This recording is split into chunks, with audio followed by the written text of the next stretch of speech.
Olá, vamos agora dar início ao capítulo 3, que trata sobre a análise no domínio do tempo de sinais e sistemas de tempo discreto. E aí, só para relembrar, um sinal de tempo discreto ele é definido apenas para valores discretos da variável independente. Aqui eu trago uma ilustração. Nós vínhamos trabalhando até então com sinais e sistemas de tempo contínuo, e agora nós passamos a tratar de sinais e de sistemas de tempo discreto. Um sinal de tempo discreto é basicamente uma sequência de números. É uma sequência de números que foi ordenada como uma função do tempo, por exemplo. Então, primeira amostra, segunda amostra, terceira amostra e assim sucessivamente. Na prática, esses sinais de tempo discreto eles são comumente encontrados em estudos populacionais, ou, por exemplo, no mercado financeiro, onde o preço de uma ação pode ser, por exemplo, definido no momento de fechamento do mercado. Então, ou a cada 1 minuto e assim por diante. Existem também outras aplicações que, naturalmente, a gente lida com sinais e sistemas de tempo discreto. Além disso, sinais de tempo discreto são também obtidos como resultado da amostragem de um sinal de tempo contínuo. Então, por exemplo, nós temos lá um sinal de tempo contínuo, realizamos a amostragem desse sinal em múltiplos de TS, ou seja, usando uma frequência de amostragem de 1 sobre TS. Com isso, nós temos como resultado um sinal amostrado, e esse sinal amostrado ele ocorre em múltiplos do período de amostragem. Com respeito à notação, é importante destacar o seguinte: nós vamos adotar aqui essa notação para sinais de tempo discreto, onde o x define qual sinal que nós estamos trabalhando, usualmente o sinal de entrada é o nosso x de n, o n é um número inteiro que indexa qual é a amostra que nós estamos trabalhando naquele momento. Na literatura, especialmente em livros mais antigos, vocês vão encontrar essa notação aqui para definir sinais de tempo discreto, ou seja, utilizava-se no passado o colchetes para indicar que aquele sinal que você estava trabalhando era um sinal de tempo discreto. Contudo, com o passar do tempo, isso vem caindo em desuso, dado ainda pela precedência dos operadores ali, parênteses, colchetes e chaves. Para exemplificar um caso de um sinal de tempo discreto que é obtido a partir da amostragem do sinal de tempo contínuo, vamos considerar esse exemplo que está em tela, e nesse exemplo nós temos um dado sinal x de t. Esse sinal x de t é cosseno ao quadrado de 2πt, e ele está indicado através dessa linha azul clara aqui. Observe que no eixo superior aqui, nós temos a indicação do tempo em segundos, ou seja, a própria representação daquele x de t tempo contínuo. Vamos agora considerar que nós amostramos esse sinal, x de t, produzindo assim um sinal discreto amostrado, ou seja, x de n, e esse x de n é dado por cosseno ao quadrado de 2πnts. Se eu esboço esse sinal, o que nós vamos observar são essas barrinhas aqui, em vermelho, e a gente percebe que essas amostras elas ocorrem para valores inteiros de n. Observem que no eixo inferior aqui, nós estamos colocando o tempo como uma função agora de n, ou seja, agora nós estamos indexando cada amostra daquelas para um dado valor de n. Então, primeira amostra, segunda amostra e assim sucessivamente. Nesse primeiro caso, nós estamos assumindo que o período de amostragem ele é TS igual a 0,1 segundos, ou seja, uma frequência de amostragem de 10 Hz.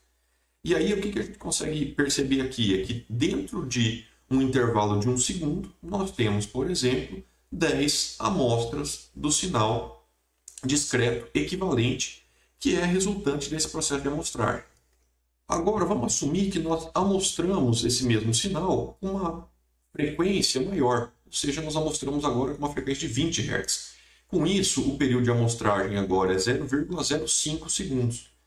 Observando o gráfico aqui, o que nós enxergamos? No eixo superior, nós temos ainda aquela mesma janela de tempo de observação, que é aquele 1 segundo.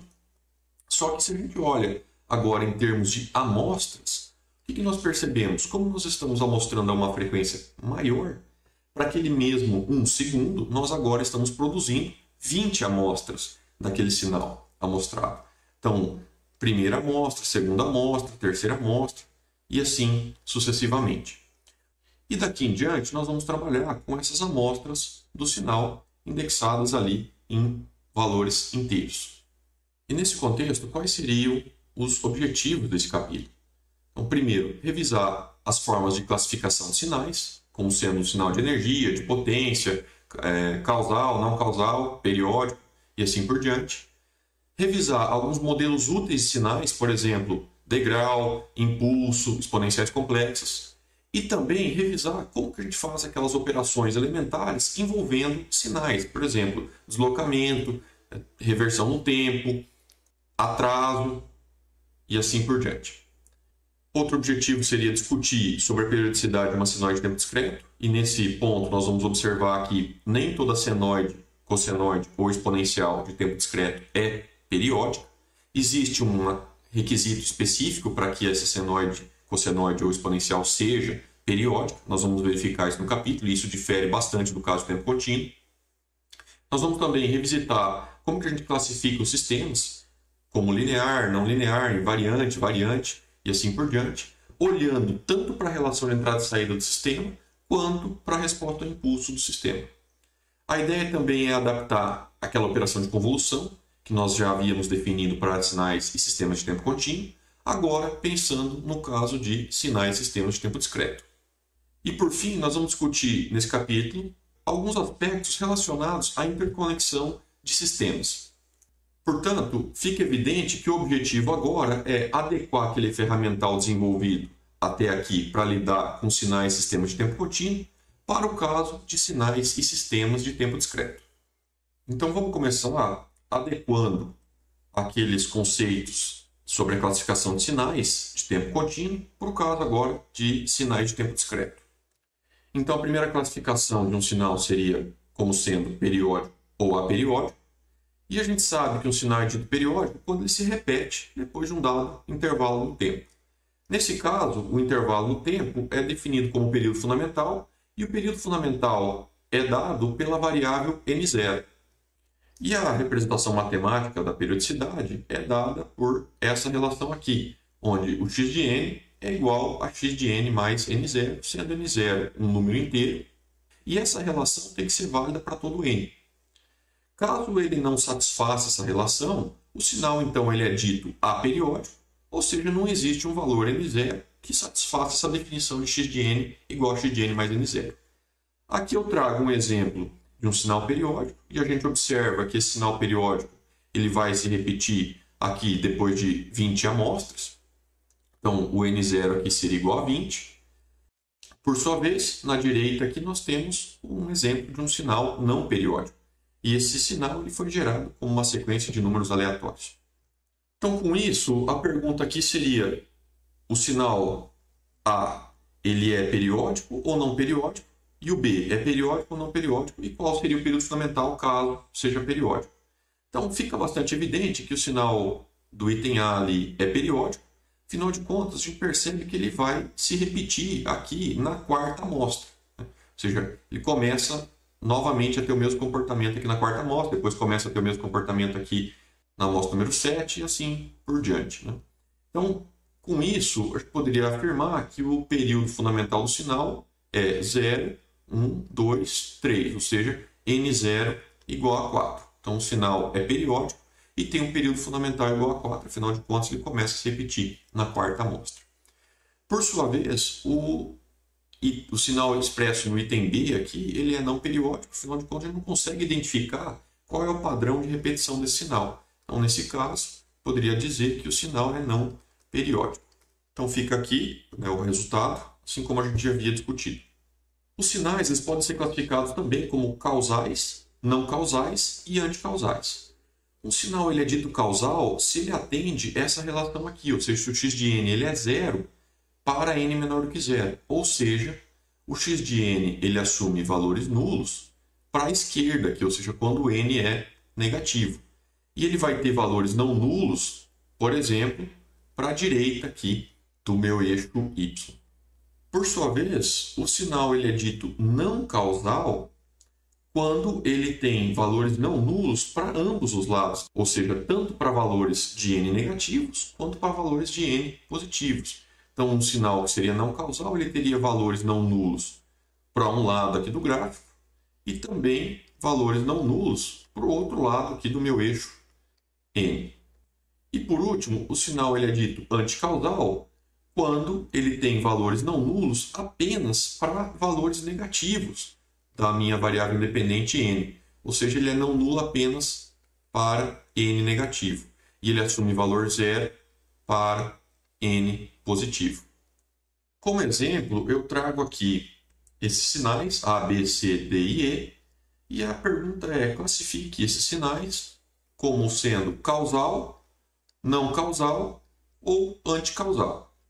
E aí a gente começa com o item A ali, e se a gente esboça o item A, o que a gente verifica? A gente verifica que o sinal ele poderia ser expresso como sendo um degrau, ou seja, ele assume valor 1 apenas para valores de n positivos, então estaria ali x de n, função de n. Por consequência, como ele atende essa definição de causalidade, poderia afirmar que o sinal é causal, ou seja, ele é diferente de zero apenas para valores de n positivos. Com respeito a esse outro sinal, o que a gente pode perceber? Que nós temos uma operação combinada aqui, ou seja, tem uma reversão no tempo e também tem um deslocamento. Para conseguir esboçar esse sinal, então, a gente tem que fazer em duas etapas. Primeiro, realizar o deslocamento. Então, vamos definir aqui um x' de n como sendo só a versão deslocada do meu x de n. E seria o quê? Seria o 5, 6, 7 e assim por diante. Seria zero aqui para os outros valores. Esse seria o nosso u de n menos 5. Agora, pensando nessa questão da reversão, o que eu tenho que fazer? Eu tenho que girar ali o eixo x. Então, isso implicaria em ter um sinal agora onde os valores do eixo positivo foram rebatidos para o eixo negativo. E aí nós temos aqui, como exemplo, então, menos 5, menos 6, menos 7 e os valores não nulos aparecem ali. Então, esse seria o esboço do nosso sinal x de n do item B. E com isso, o que a gente percebe? Que ele assume valores não nulos apenas para instantes de tempo negativos. Portanto, ele atende essa condição aqui de anticausalidade. Ou seja, ele é diferente de zero somente quando n é negativo e ele assume valor zero quando n é maior ou igual a zero. Logo, pode concluir aqui que esse sinal, então, é anticausal. Vamos agora pensar no item C, e no item C o que nós temos aqui? Né? Nós temos que esse sinal é uma exponencial, e essa exponencial ela tem como expoente o módulo de n. Logo, exponencial de zero ali é 1, então eu teria aqui um valor 1 na origem. Depois, quando eu tenho n igual a 1, teria uma exponencial de e na menos 1, então seria aqui e na menos 1. E na menos 2, e assim por diante. Quando o meu n for negativo, ele também vai produzir um valor não nulo, seria e na menos 1, menos 2 e assim por diante, por causa daquele módulo. Então eu teria aqui e na menos 1, e na menos 2, e assim sucessivamente, e o mesmo vale para a direita.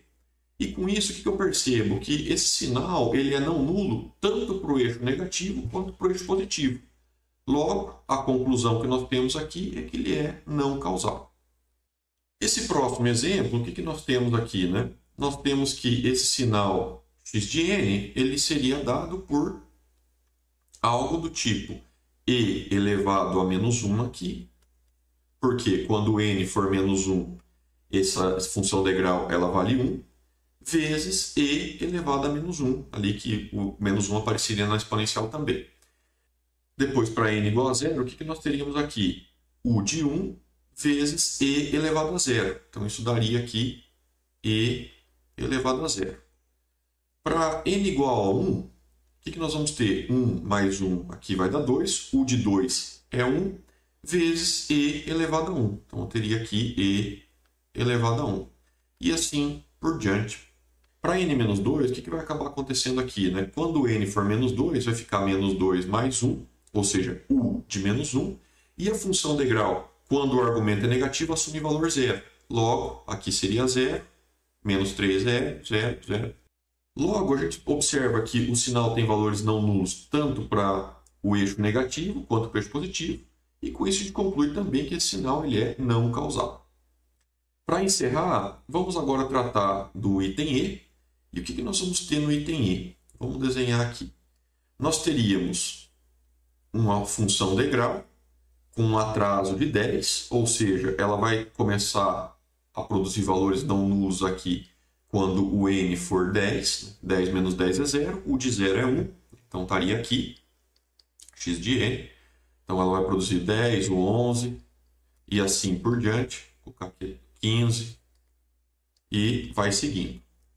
Por outro lado, nós temos agora esse menos u de n menos 15.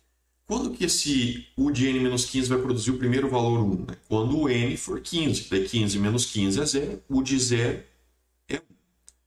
Como tem esse menos aqui, então ele vai produzir menos 1. Então aqui eu teria menos 1. Para o 16, aqui eu teria também menos 1. E assim vai seguindo para a direita. E para a esquerda, esse termo ali do u de n menos 15 ele vai ser 0. Logo, como resultado, o que eu tenho? Que o sinal ele começa em 10 e vai se estender até 14. Afinal de contas, esses componentes aqui, eles vão se cancelar. O primeiro termo vai produzir um valor positivo e o menos u de n menos 15 vai produzir um valor negativo. E aí, com isso, um vai cancelar o outro. Logo, tudo que vai ter para a direita aqui do 14 vai ser 0. Portanto, o nosso sinal está apresentando valores não nulos entre 10 e 14. Com isso, eu consigo concluir, então, que o sinal resultante ele vai ser causal.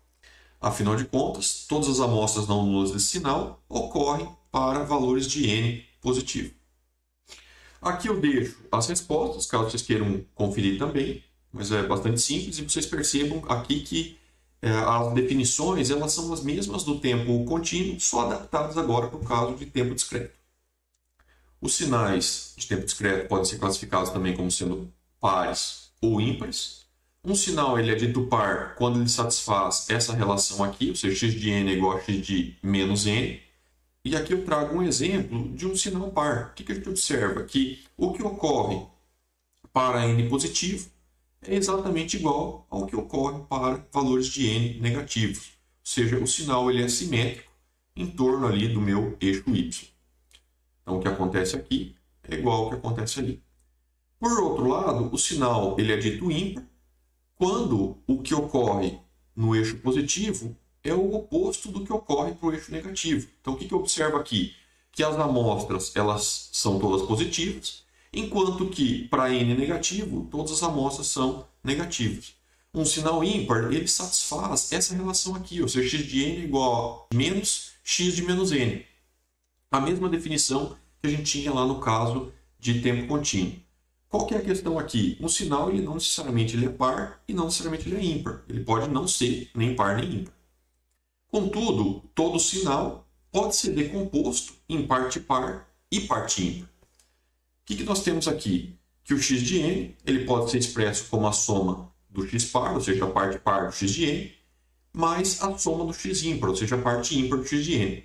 Sendo o x par obtido calculando essa expressão aqui, ou seja, o x par é o x de n mais x de menos n sobre 2, e o x ímpar obtido através dessa outra expressão aqui, ou seja, x de n menos x de menos n sobre 2. Aqui eu trago um exemplo de um sinal. Então, o sinal ele é x de n, n a menos n o de n. Está aqui a representação gráfica dele, ele é uma exponencial decrescente. Ele assume valores 0 para n negativo. Caso eu decomponha esse sinal entre parte par e parte ímpar, o que eu vou enxergar aqui em azul seria a representação da parte par, e o que eu enxergo aqui em vermelho seria a representação da parte ímpar. Somando x par com x ímpar, eu tenho que voltar para a representação do meu x de n ali, o sinal original, antes da decomposição. Então, aqui fica a ideia de que todo sinal ele pode ser representado como parte par e parte ímpar, nos mesmos modos que a gente tinha lá no caso de tempo contínuo. Um sinal ele pode ser classificado como sendo de energia ou de potência, e um sinal ele é dito de energia se ele atende essa relação aqui. Ou seja, se eu calcular o módulo do x de n ao quadrado e somar o valor de todas as amostras do meu sinal, e essa soma for finita, eu posso afirmar então que o sinal é um sinal de energia. Sinais de energia são usualmente determinísticos e aperiódicos. Por outro lado, um sinal ele é dito de potência se ele atende essa relação aqui. Ou seja, se ao calcular a potência desse sinal, e aí observem que a potência é calculada dentro de um período do sinal, como o módulo de x de n ao quadrado, e essa soma for finita, eu posso dizer então que o sinal ele é de potência. Aqui vale um comentário que esse maior menor a n quer dizer o quê? Realize a soma dentro de um intervalo de nzão amostras, ou seja, dentro do intervalo que compreende o período do nosso sinal. A ideia do limite aqui na frente é para lidar com sinais que são aleatórios, porque a gente acaba, do ponto de vista teórico, assumindo que esse sinal ele vai se repetir lá no infinito. Usualmente, sinais de potência eles são sinais aleatórios ou sinais periódicos. Obviamente que um sinal não necessariamente é de energia e não necessariamente é de potência. Ele pode não ser nem de energia e nem de potência.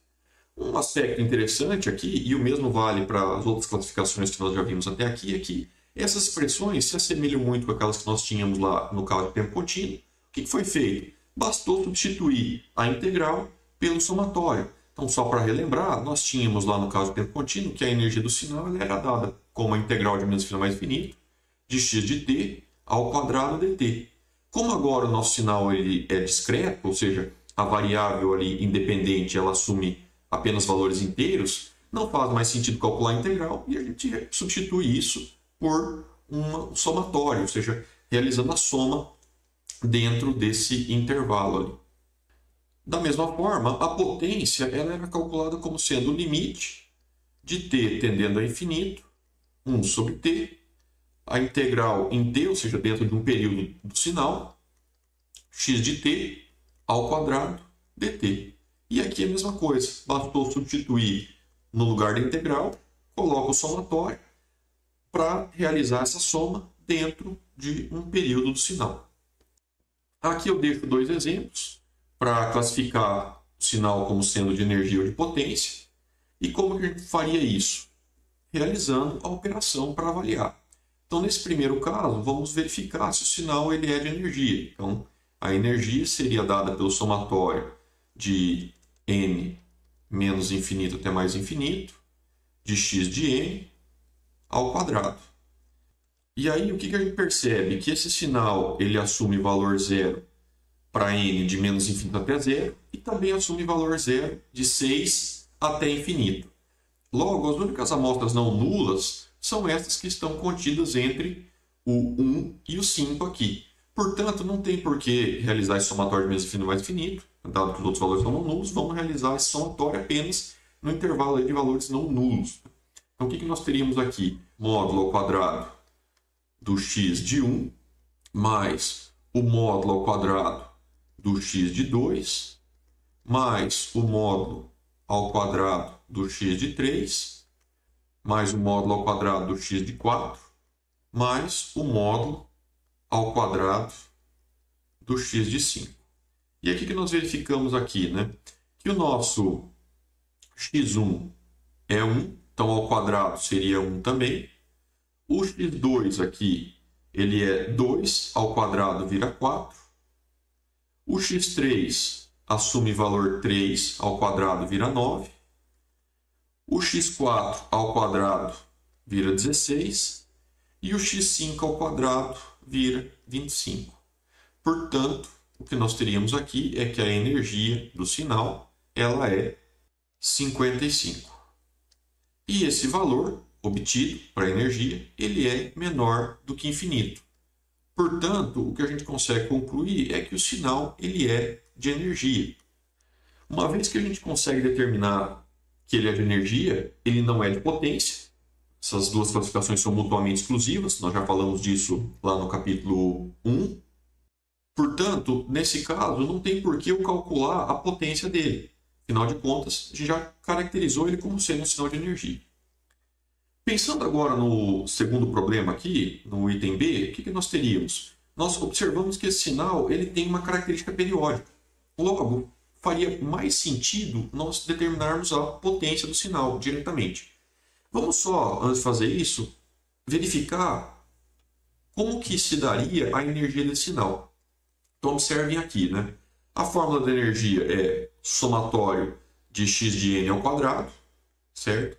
E aí, o que eu percebo aqui? Se eu vier somando todas as amostras de menos infinito até mais infinito e elevando todas elas ao quadrado, o que eu vou verificar aqui? Eu vou verificar que a energia desse sinal vai tender para infinito. Por quê? Porque seria a soma de valores positivos e isso, naturalmente, essa soma vai se acumulando e tenderia para infinito. Portanto, a gente já pode descartar de cara que esse sinal ele não é um sinal de energia. Afinal de contas, a energia dele tende para infinito. Logo, resta calcular então a potência do sinal. E a potência seria P de x, limite de n tendendo a infinito, 1 sobre nzão, somatório para n dentro de um intervalo nzão, módulo de x de n ao quadrado. Agora, nós poderíamos observar que esse sinal é periódico e o período dele é 6. Afinal de contas, ele se repete aqui quando o n assume valor 6. Então, o nosso n0 ele é 6 e, por isso, não teria por que eu calcular o limite para nzão tendendo a infinito. Bastaria eu olhar dentro de um período sinal. Então, seria 1 sobre 6, somatório dentro de um intervalo que compreende 6 amostras. Então, por exemplo, poderíamos ir de 0 até 5. De 0 até 5 nós temos 6 amostras. Módulo de x de n ao quadrado. Esse somatório de 0 a 5 de x de n ao quadrado nós calculamos no item A. Então a gente já sabe a resposta, seria o próprio 55 sobre 6. Com isso a gente tem aqui 55 sobre 6 e a gente conclui que isso é menor do que infinito. Ou seja, a potência do sinal é um valor finito. Portanto, podemos afirmar aqui que esse sinal ele é um sinal de potência.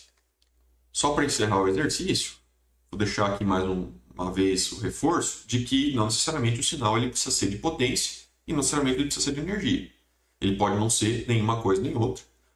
Então aqui eu deixo as respostas, mas foi isso que a gente acabou de calcular.